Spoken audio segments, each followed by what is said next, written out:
So there is a law now in California where remodelers and flippers have to do the full disclosure. They can't do the alternatives Sure. anymore. Oh, They have to disclose all of that. And I think it's in California. It's probably in other states too.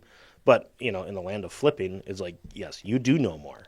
You know exactly what it is. You looked behind the walls. You know what's there. So right. it kind of protects the consumer at that point. And So for those who don't know what alternatives are, oh, it's thank a you, Tom. disclosure form that basically they waiving, all the rights to knowledge of the property, if that makes sense. It's basically them just saying, "Hey, we don't know anything about this property. Here's our, signed piece of paper." Yeah, yeah.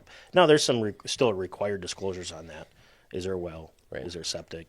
Are Yep. you aware of any methamphetamine production or consumption on the property? Standard bullet point disclosures. Yeah. Yeah. But even the way it's phrased, are you aware of?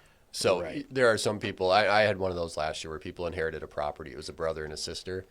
They were selling and they were like, we don't know anything about this house. And including, it was the well question because it was an older house in town. And I said, do you know if there's is there a well room underneath the front steps? And they go, I have no idea.